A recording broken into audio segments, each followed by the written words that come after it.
Maut di perbatasan langit part 4, penari di tengah hujan. Makhluk berwujud wanita pucat itu menghadang jalan kami. Itu jelas mengerikan, namun cara Mas Firman mengusirnya tak kalah mengerikan. Entah kami merasa ini akan menjadi awal sebuah musibah. Cerita ini ditulis oleh Deosita. Yang ingin membacanya langsung bisa di Twitter beliau dan follow akun beliau juga. Nanti link saya sertakan di deskripsi. Sudah cukup jauh kami berjalan menyusuri kabut untuk menjauhi desa. Ada rasa yang mengganjal setiap mengingat kesedihan Wulan saat aku meninggalkannya. Entah apa yang akan terjadi dengannya saat ini. Apakah benar ia bisa melepaskan kepergianku? Masih mikirin Wulan ya? Ucap TV memecahkan lamunanku. Mau jujur apa enggak? Balasku iseng. Udah gak usah dijawab, udah tahu jawabannya. Sok tahu, lagi mikirin kamu tahu. Aku mencoba menggiring pemikiran tentang Tiwi akan Wulan. Semoga saja ia tidak berpikir kalau aku jatuh hati pada Wulan. Walaupun sebenarnya kejadian tadi benar-benar membekas untukku. Gak usah gombal, gak mempan sama gue.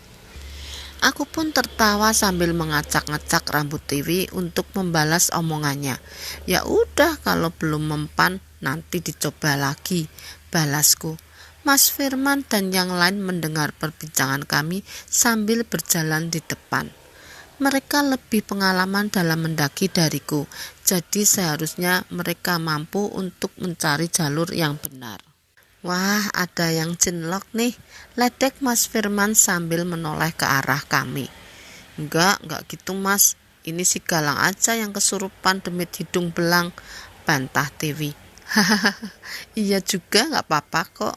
Kalau suka lebih baik langsung ngomong, kita gak pernah tahu apa yang akan terjadi sama kita ke depannya kan. Jangan sampai nyesel, tambah Mas Sugi. Ya tapi gak sama TV juga Mas Sugi. Sekarang aja jatah bakwan saya di warung udah sisa dikit gara-gara dia. Gimana kalau sampai pacaran? Balasku lagi. Dengan spontan TV langsung mencubit pinggangku hingga wajahku terlihat kesakitan. Udah jalan aja yang bener, gak usah banyak ngoceh. Aku menggaruk kepalaku yang heran dengan tingkah Tiwi. Walaupun begitu aku memang suka dengan wajah jutek Tiwi yang memang cukup lucu. Lambat laun kami merasa kabut semakin menipis. Jalur yang kami lewati mulai terlihat jelas dengan bebatuan besar yang mulai terlihat lebih banyak dari sebelumnya. Tapi tetap saja kami masih merasa ada sesuatu yang memperhatikan kami dari jauh. Masnya sebelum ke desa tadi ngelewatin hutan juga. Tanyaku mencoba membuka percakapan dengan Mas Firman. Iya Mas, ngeri banget di sana. Masnya juga, balasnya. Aku mengangguk dan berjalan sedikit mendekat ke arah mereka. Ya, kalau nggak ada hantu pendaki tadi, mungkin saya sama Tiwi sudah kenapa-kenapa di sana, balasku. Mas Firman dan yang lain bisa keluar dari hutan itu karena ngikutin hantu pendaku itu juga, tanya Tiwi. Mas Firman tidak langsung menjawab, ia malah saling bertatapan dengan kedua temannya itu. Enggak, kita enggak ketemu hantu pendaki sama sekali, jawab Mas Ibnu. Terus gimana caranya bisa keluar dari hutan itu? Tiwi terlihat penasaran. Ya, kebetulan aja. Kita ketemu jalan yang aman dan sampai ke desa tadi, jawab Mas Firman. Entah mengapa aku merasakan ada sesuatu yang disembunyikan oleh mereka bertiga. Walau begitu aku tidak ingin berpikir lebih jauh. Setidaknya dengan keberadaan mereka, kami lebih aman melanjutkan perjalanan. Perjalanan di malam hari termasuk cukup berat untukku. Padahal sebenarnya medannya tidak terlalu sulit. Aku khawatir lampu senterku tidak cukup hingga kami mencapai tempat yang aman. Mas Firman yang berjalan di depan tiba-tiba berhenti dan meminta kami untuk tenang. Aku penasaran dengan apa yang ada di depan kami dan perlahan menyusul ke depan. Sekali lagi makhluk itu muncul di hadapan kami. Kali ini sosok perempuan berbaju putih lusuh dengan wajah yang pucat menghadang kami di tengah jalan. Tubuhku merinding melihat sosoknya yang setengah melayang memperhatikan kami dari depan sana. Mungkin sosok ini yang banyak orang sebut dengan nama kuntilanak. Man, kuntilanak itu gimana? Tanya Mas Ibnu. Tenang dulu, jangan panik, jawab Mas Firman sambil merogoh sesuatu dari tas kecilnya. Hebat, mereka bahkan tidak panik saat melihat sesosok kuntilanak di hadapan mereka. Aku pun penasaran apa yang akan mereka lakukan dengan situasi seperti ini. Tidak kusangka Mas Firman mengeluarkan pisau kecil seukuran jari telunjuk dengan gagang kayu berukiran kuno dan membacakan sesuatu pada benda itu. Saat selesai melakukan ritualnya, Mas Firman melemparkan benda itu dan menancap tepat ke tanah tempat kuntilanak itu melayang. Seketika kulit makhluk itu terlihat melepuh dan kesakitan. Ia menatap ke arah kami dengan tatapan penuh amarah. Namun sesuatu yang dilempar Mas Firman terus membuatnya kesakitan dan perlahan membuatnya menghilang dari hadapan kami. Mas, itu apaan? Jimat? Tanyaku. Ya, kurang lebih begitu. Udah lanjut aja, jangan sampai tuh setan balik lagi, ucap Mas Firman yang mengambil kembali pisau kecil miliknya itu dan kembali melanjutkan perjalanan. Entah walaupun kuntilanak itu sudah hilang, aku masih merasakan masih ada yang mengganjal. Galang, perasaan gua gak enak, ucap TV berbisik kepadaku. Aku menebak kalau Tiwi juga merasa sesuatu yang janggal dengan jimat dan sesuatu dari kelompok Mas Firman ini. Sama Wi, semoga aja cuman perasaan aja, yang penting kita tetap hati-hati. Jauh dari dalam hutan aku mendengar suara teriakan wanita yang terdengar marah. Entah mengapa aku menduga bahwa itu adalah suara kuntilanak tadi. Suara itu terdengar menjauh dan mendekat seolah tanpa arah. Mas Firman pun sepertinya segera menyadarinya dan menoleh ke beberapa bagian hutan. Ia tidak berkata apa-apa dan tiba-tiba mempercepat langkahnya. Mas Sugih dan Mas Ibnu merespon Mas Firman dan segera mengikuti kecepatannya. Kami pun melangkah dengan lebih cepat sambil menahan rasa lelah kami. Setelah cukup jauh, akhirnya suara teriakan itu pun menghilang. Aku berharap semoga saja makhluk itu tidak mengikuti kami. Di tengah rasa lelah kami tiba-tiba terlihat dari salah satu sisi kabut sebuah cahaya yang sepertinya berasal dari api unggun. Mas Firman, itu api unggun bukan? Tanyaku. Mas Firman sepertinya sudah menyadari hal itu juga dan merubah arah jalur kami ke api itu. Benar, itu api unggun. Ada beberapa tenda di sana. Kita selamat, ucap Mas Sugih yang raut mukanya seketika berubah senang. Kami mempercepat langkah kami menelusuri sisi hutan hingga akhirnya melihat beberapa tenda sudah berdiri di sana. Sebuah api unggun yang cukup besar menyala dengan terang di tengah-tengahnya. Pandangan mataku mengitari seluruh tenda-tenda yang berdiri di sana. Terlihat dari salah satu sisi dua orang yang wajahnya tidak asing terlihat berlari ke arah kami. Galang, Tiwi, alhamdulillah, panas dingin gua mikirin kalian hilang. Terlihat wajah Raka yang cemas berubah lebih tenang setelah melihat kami. Kalian gak apa-apa kan? Untung benar kata pendaki-pendaki itu supaya menunggu kalian di sini, tambah Farel dengan raut wajah yang sama. Iya, gak apa-apa, berarti kalian nungguin semalaman di sini, balasku sambil mengikuti Raka menuju tenda yang sudah mereka dirikan. Semalaman? Raka bertatap muka dengan Farel, wajahnya menunjukkan ekspresi bingung. Kita di sini baru beberapa jam, Lang. Pas kalian terpisah, akhirnya kami ketemu pendaki-pendaki ini dan memutuskan ngecamp di sini saat waktu mulai malam, jelas Raka. Kali ini aku yang bertatapan dengan Tiwi. Hal aneh apa lagi ini? Aku ingat dengan jelas saat bermalam di tenda bersama Tiwi hingga akhirnya lolos dari desa gaib. Gak mungkin kak, habis terpisah itu gua sama Galang udah sempet ngecamp semalam. Tadi aja malah hampir nginep lagi di desa sebelum kesini. Bantah Tiwi yang juga tidak percaya. Desa apaan wi? Gak ada desa di sini. Farel membantah dengan wajah yang bingung. Tiwi menoleh ke arahku seolah memintaku menjelaskan apa yang terjadi. Ya sudah, kita taruh tas dulu dan beres-beres. Nanti gua ceritain apa yang gua sama Tiwi alamin sekaligus nyapa beberapa pendaki di sini. Aku menutup perbincangan agar setidaknya kami bisa beristirahat dulu sejenak sebelum siap menceritakan kejadian yang sepertinya cukup panjang untuk kuceritakan pada Raka dan Farel. Beberapa pendaki yang sedang beristirahat menikmati kopi, menyapa kami dengan ramah, sementara kami berusaha membalasnya dengan wajah yang sangat lelah. Udah kalian istirahat dulu aja, gua bikinin teh panas, tapi juga ada pendaki yang masak nasi, nanti kita nimbrung aja, ucap Raka.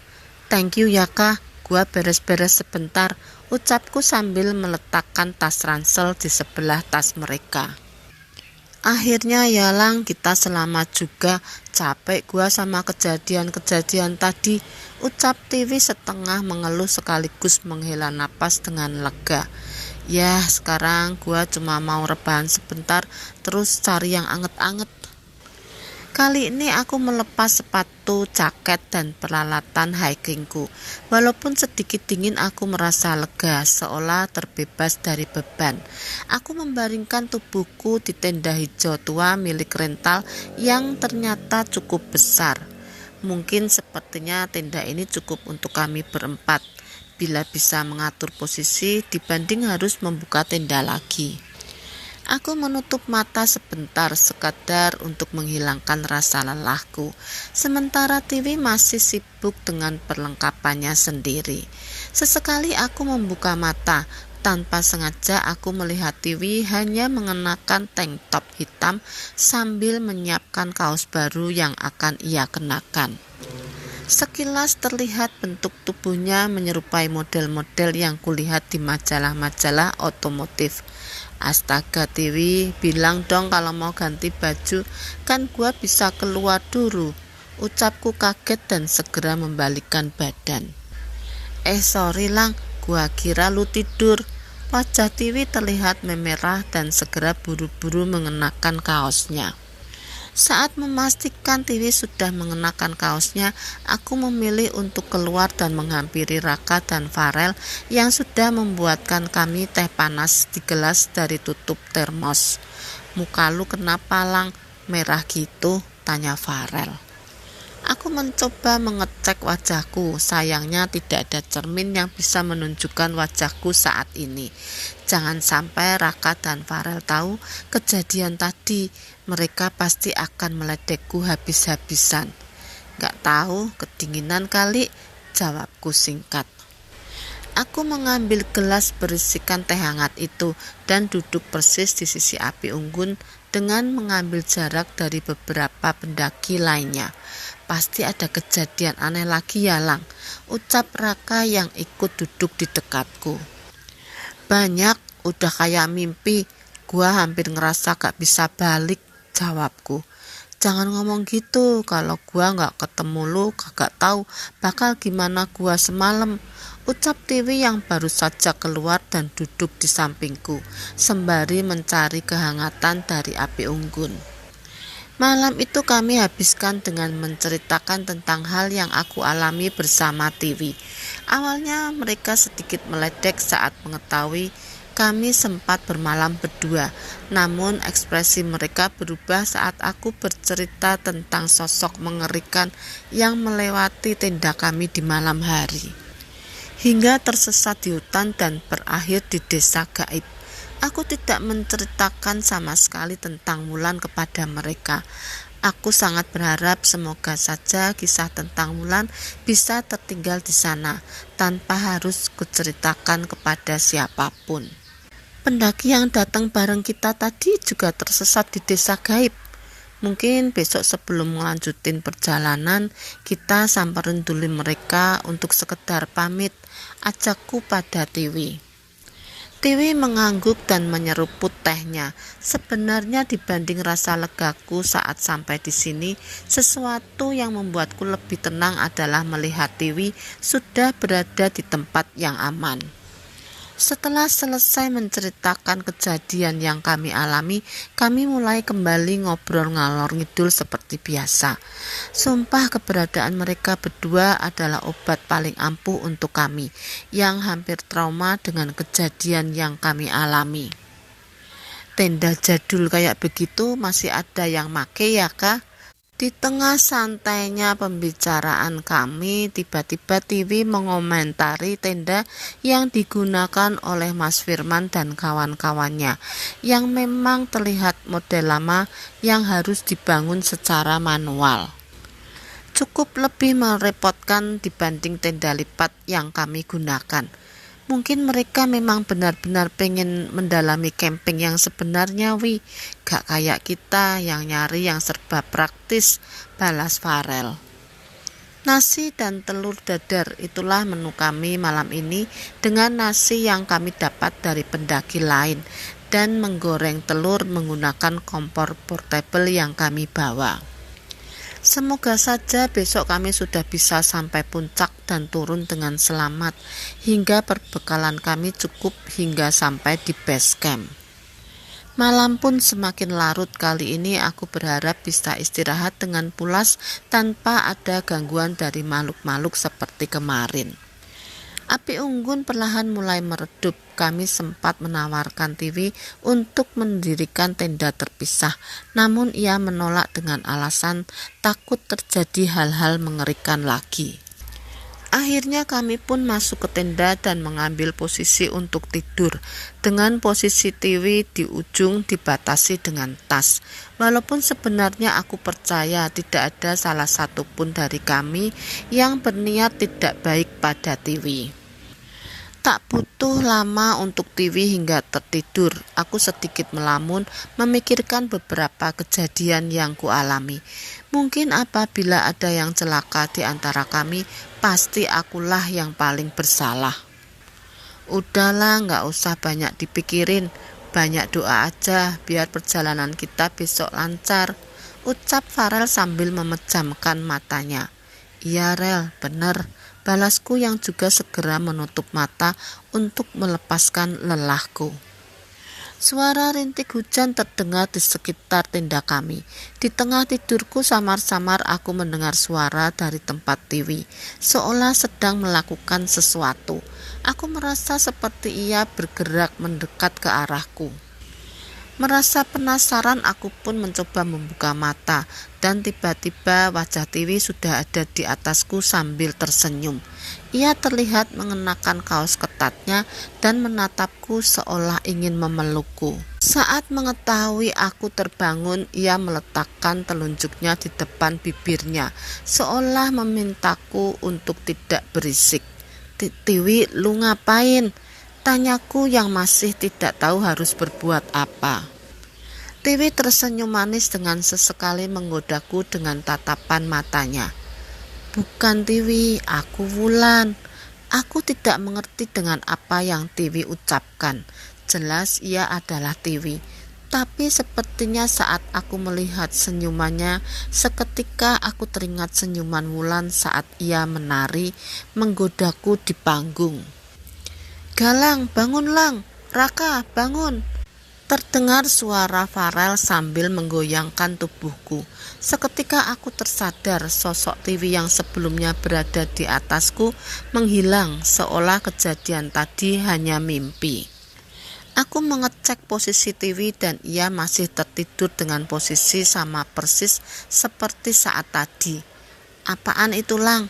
Ucap Farel dengan wajah yang menengadah ke sekitar tenda di mana berbagai siluet bayangan terlihat melayang di sekitar tenda kami. Raka yang baru saja terbangun terperanjat saat mengetahui keadaan ini. Cahaya redup dari api unggun di luar membuat bayangan sosok itu terlihat semakin jelas. Siluet sosok wanita melayang di sekitar kami. Terkadang benda seperti bola api juga terlihat melintas diikuti dengan keberadaan makhluk besar dengan cakar yang panjang. "Ini yang lu ceritain, Lang?" tanya Farel. Aku menggeleng dengan keringat dingin mengucur deras dari tengkukku. Bukan seperti ini. Mereka berbeda, ucapku. Mendengar suara kami, Tiwi pun terbangun. Seketika juga wajahnya terlihat pucat dan mendekat ke arah kami. "Tenang dulu, Wi. Sekarang kita nggak cuma berdua. Nggak usah takut," ucapku mencoba menenangkannya, walaupun tidak tahu apakah ucapanku akan berguna untuknya. Tak lama setelahnya rintik hujan turun membasahi sekitar tenda kami persis seperti mimpiku tadi. Api unggun pun padam dengan perlahan dan menyisakan kegelapan di sekeliling kami. "Nyalain senter kah?" tanya Farel. "Jangan dulu, kita lihat yang lain dulu aja," balas Raka. Kami menunggu cukup lama tanpa ada cahaya dari luar. Bayangan-bayangan tadi tidak lagi terlihat. Namun entah bagaimana aku seperti masih merasakan keberadaan mereka dari sini. Kita cek kondisi di luar sambil memberi kode lampu ke tenda pendaki lain. Ajak Raka sambil menyiapkan senter dan bersiap keluar. Aku bersiap mengikuti Raka dan membantunya membuka letsleteng pintu tenda. Mengerikan, tenda kami bermalam saat ini tidak lagi seperti bagian hutan yang kosong dengan pepohonan, melainkan sebuah tempat yang ramai dengan keberadaan berbagai makhluk halus yang berlalu lalang. "Kita harus gimana, Lang? Apa kita bakal selamat kalau hanya diam di tenda?" tanya Farel dengan wajah yang semakin pucat. Aku menggeleng. Beberapa makhluk di sekitar kami seolah mengelilingi tenda satu persatu, seolah mencari sesuatu. "Gak ada satu tenda pun di luar yang buka. Apa mereka gak sadar?" tanya Raka. Rintik hujan semakin deras. Bersamaan dengan itu kami melihat sosok bayangan hitam seorang perempuan menatap ke tenda kami. Seketika suasana menjadi sangat mencekam. Makhluk itu seolah mengincar kami. Suara kilatan petir terdengar menggelegar, menunjukkan sosok makhluk berwajah pucat yang mendekat perlahan ke arah kami. Melihat Tiwi dan teman-temanku, kupikir aku harus keluar dan menghadapi makhluk ini.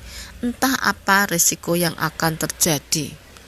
Aku menggenggam keras tanganku, membaca doa sebisaku dan mengumpulkan keberanian untuk keluar. Namun tepat sebelum aku berdiri, suara petir sekali lagi menggelegar bersamaan dengan suara sesuatu yang terseret. "Galang, tolong!" Terdengar suara Tiwi seperti terseret dengan cepat keluar dari tenda. "Tiwi!" Raka berniat menangkapnya, namun Tiwi terseret dengan cepat. Seketika kami bertiga menyusul keluar tenda dan aneh sekali. Sosok Tiwi sudah tidak terlihat bersamaan dengan sosok yang bergentayangan di sekitar tenda kami. Hanya rintikan hujan yang tersisa tanpa memberikan petunjuk kemana Tiwi pergi. Aku segera kembali ke dalam tenda, mengambil lampu senter dan perlengkapanku.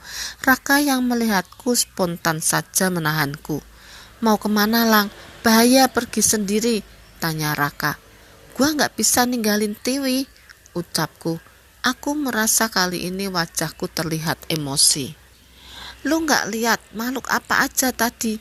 Kita cari pertolongan, Lang. Jangan gegabah."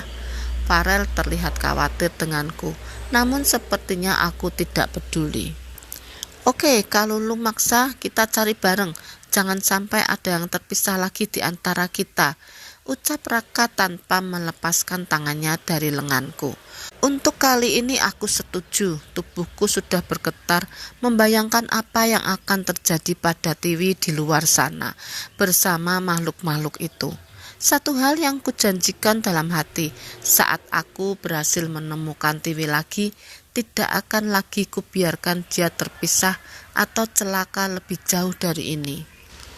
Di tengah rintik hujan kami menyusuri hutan dan pepohonan sekitar tenda. Sesekali kami berlari kecil setiap melihat ada pergerakan yang terkadang hanyalah serangga hutan. "Tiwi!" teriak Raka. "Kalau dengar suara kita balas, Vi!" teriak Farel menyusul. Sayangnya tidak ada satupun balasan dari gelapnya hutan di sekitar kami. Tubuhku tak berhenti bergetar, merasa kesal karena tidak dapat menjaga Tiwi setelah sampai di tempat ini.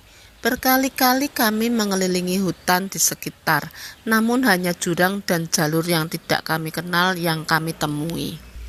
Kita nggak bisa begini, Lang. Kita harus cari bantuan," ucap Raka. Aku tidak dapat berpikir jernih. Tidak ada yang salah dari ucapan Raka, namun aku pasti akan gelisah bila hanya harus menunggu. "Kalian cari bantuan, gua cari petunjuk di sekitar sini," jawabku. "Jangan nekat, Lang," ucap Farel. Gua nggak bakal jauh-jauh, nyalain penerangan di dalam tenda supaya terlihat dari jauh," balasku. Farel dan Raka yang sangat khawatir pun saling menoleh, menyepakati keputusan itu dan segera meninggalkanku. Tanpa mengulur waktu, aku pun mencoba mencari ke hutan sekitar, berharap menemukan petunjuk di sini. Aku hampir putus asa, hujan pun semakin deras membasahi tubuhku saat ini. Mungkin bila saat ini aku menangis tidak akan ada satupun yang menyadarinya dengan seluruh air hujan yang sudah memenuhi seluruh wajah ini.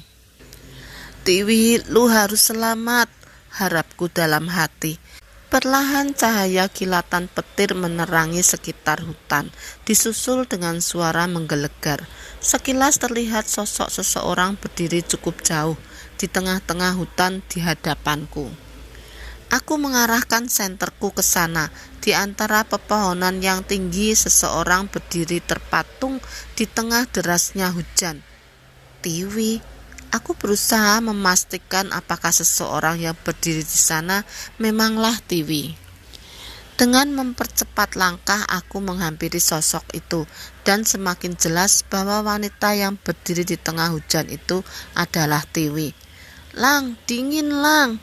Tiwi terlihat kedinginan memeluk baunya di tengah derasnya hujan yang mengguyur kami.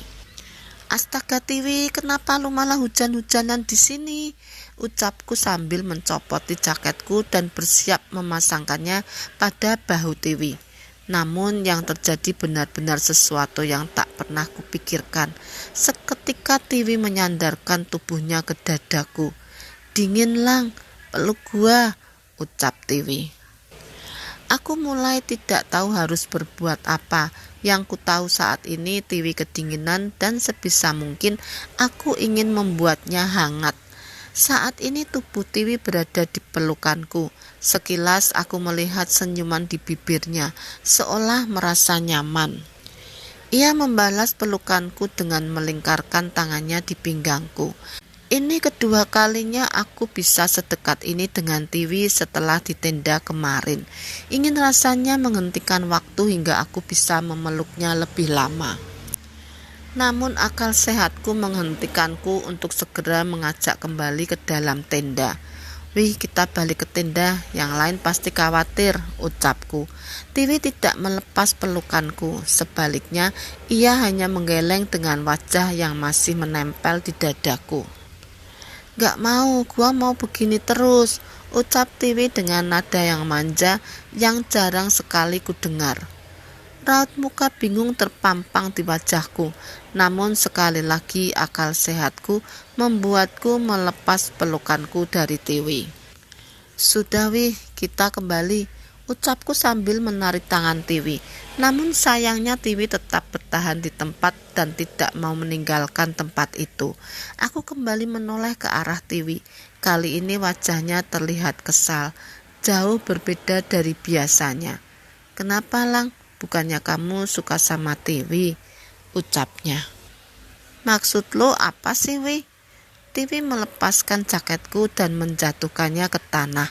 Tak hanya itu, tingkah lakunya semakin aneh. Ia mulai memasang senyum yang menggoda ke arahku dan memegangi bagian bawah kaos yang ia kenakan. "Tadi kamu suka kan ngelihat aku seperti ini?" Tiwi menanggalkan bajunya hingga hanya meninggalkan tank top hitam yang menutupi tubuhnya dan celana jeans ketat yang ia kenakan. Lu gila wih, ucapku yang jelas merasa aneh dengan tingkah laku Tiwi. Tidak menjawab ucapanku, Tiwi malah semakin tersenyum dan menatapku dengan senyuman manjanya. "Tuh kan, kamu suka, muka kamu sampai merah loh," ucap Tiwi yang mendekat ke arahku sambil menyentuh hidungku. Memang tidak dapat kupungkiri, aku mengagumi bentuk tubuh Tiwi dalam pakaian ini. Tidak munafik, aku adalah pria normal yang pasti tergoda dengan hal ini. Apalagi ini adalah Tiwi, sosok perempuan yang selalu kusayangi dalam diam. Aku tak dapat berkata apa-apa saat Tiwi menempelkan tubuhnya padaku dan meletakkan kedua tangannya di pipiku. Aku seperti terhipnotis, tidak bisa memalingkan diri dari wajah cantiknya yang tidak pernah kuakui bahwa aku selalu memikirkan wajah itu.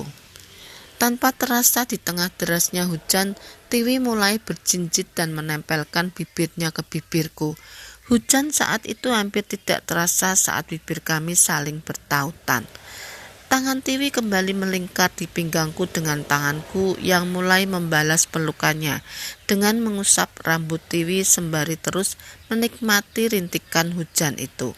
Saat aku membuka mata, aku melihat tubuh Tiwi yang terlihat kedinginan dengan pakaian yang ia kenakan. Aku melepas pelukannya dan memintanya mengenakan kembali pakaiannya. Anehnya ia malah menolak dan mundur. Gak mau mas. Mas Galang suka sama Tiwi yang seperti ini kan? Ucapnya. Entah mengapa aku mulai tersadar. Mulai ada yang aneh dari cara Tiwi berbicara. "Tiwi, kamu bukan Tiwi?" Aku mencoba memastikan dengan hati-hati siapa sosok yang ada di hadapanku saat ini.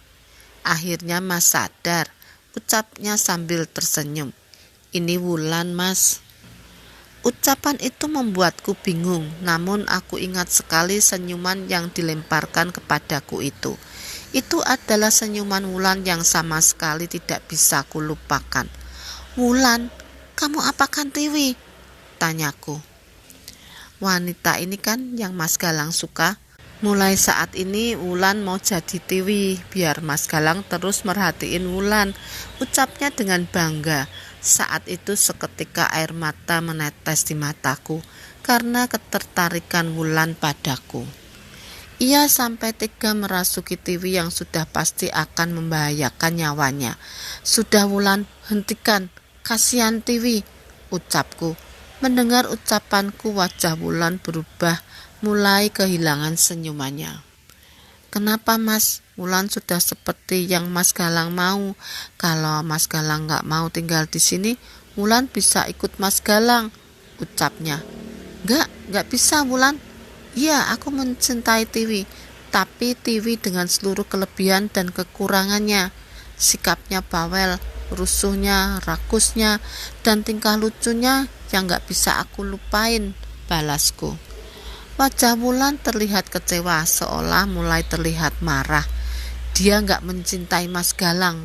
Dengan adanya Wulan, Tiwi bisa jadi milik Mas Galang.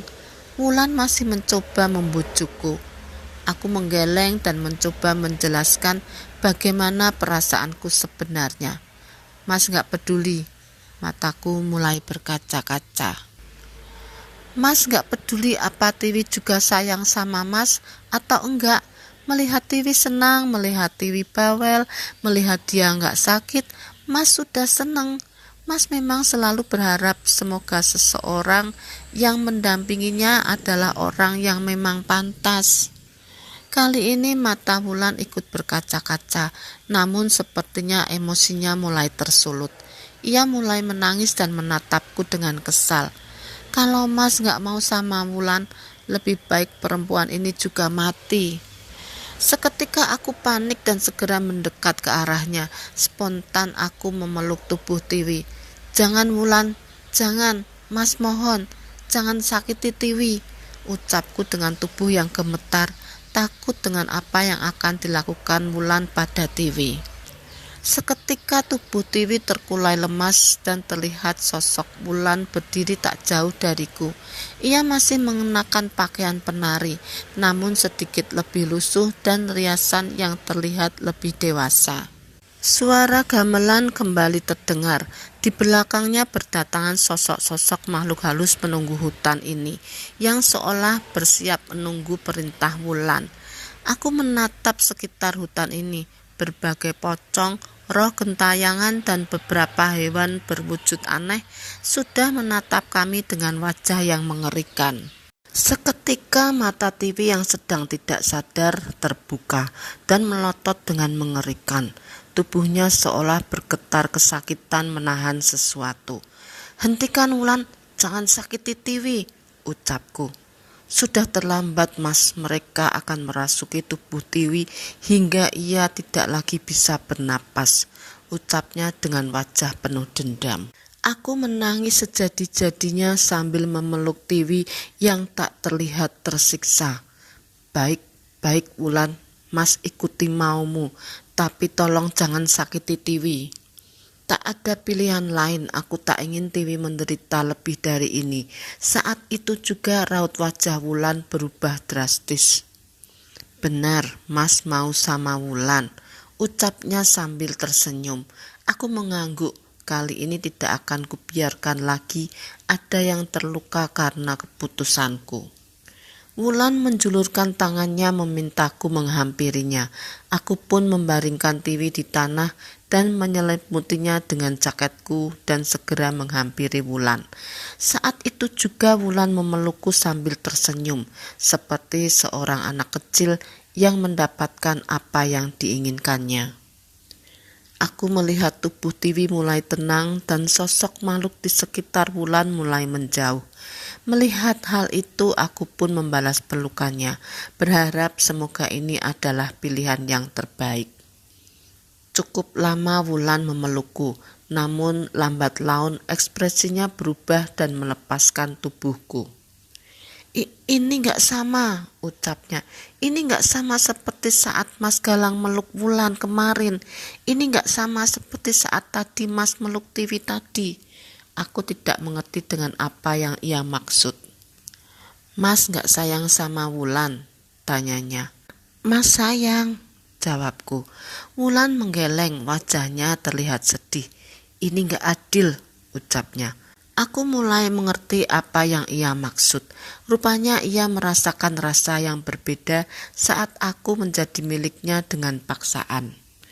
Kali ini ia kembali menangis. Makhluk di sekitar kami kembali muncul seolah bersiap melampiaskan emosinya. Namun dengan sikap aku segera mendekati Wulan dan menyentuh kedua pipinya dan mengusap air matanya.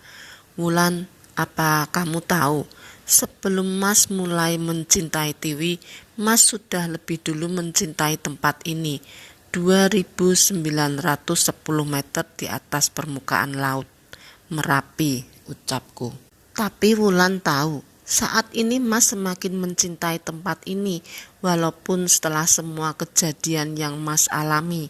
Semua itu karena ternyata di Gunung Merapi ini ada kamu. Mas gak akan pernah bisa lupa indahnya tarian Wulan di desa kemarin yang semakin membuat Mas tidak bisa melupakan tempat ini.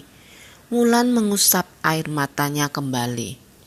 "Satu hal yang Mas gak bisa pungkiri, Mas akan selalu mencintai Merapi, Gunung Merapi tempat di mana Wulan tinggal, dan apapun yang terjadi, Mas pasti akan terus kembali ke sini." Mata Wulan berkaca-kaca seolah menangkap maksudku. "Mas janji akan terus kembali ke tempat ini?" tanya Wulan. Aku mengangguk dan kali ini wajah Wulan tersenyum, walau dengan matanya yang masih berkaca-kaca.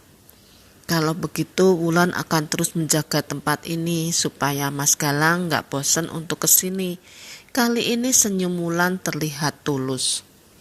"Terima kasih ya Wulan, saat ini Wulan seperti Merapi buat Mas Galang yang punya tempat spesial di hati Mas Galang dan gak akan pernah Mas Galang lupain." Perasaanku membawaku untuk mendekat ke wajah Wulan dan mengecup keningnya. Seketika Wulan memelukku dan menangis dengan terisak. Namun sepertinya kali ini ia bisa menerima perasaanku sepenuhnya. Hujan mulai berhenti, Wulan pun melepaskanku dan menghilang perlahan. Ia mengatakan bahwa setiap aku kembali ke Merapi, aku akan selalu menemukannya dimanapun dia berada. Mas Galang, hati-hati, pendaki di desa tadi sudah dikutuk oleh Merapi, jaga jarak dari mereka. Terdengar suara Wulan samar-samar menghilang di kegelapan malam. Aku tidak mengerti maksudnya, namun dari hal aneh yang kurasakan, sepertinya aku akan mengikuti saran Wulan. Aku menghampiri Tiwi, memakaikan bajunya dan jaketku, dan membangunkannya perlahan. Wajahnya terlihat bingung dengan apa yang terjadi. Ini di mana, Lang? Tanya Tiwi bingung.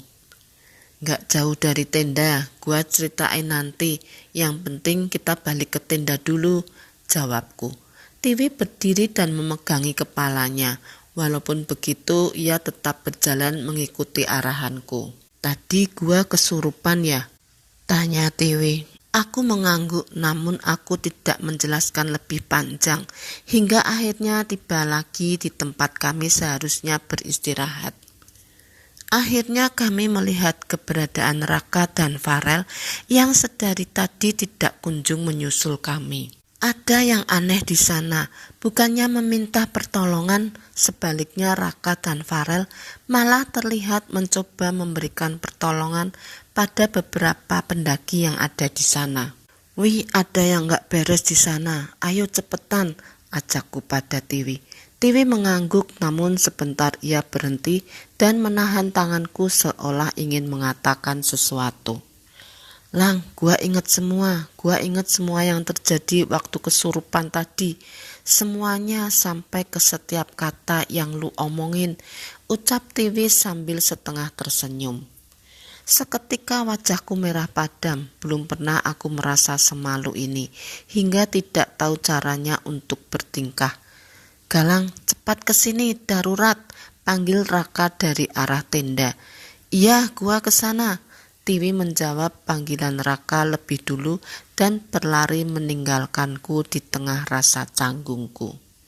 Bersambung ke part akhir, terima kasih yang sudah menonton part ini. Mohon maaf apabila ada salah kata. Mohon subscribe yang belum subscribe, like dan komen agar channel aku terus berkembang.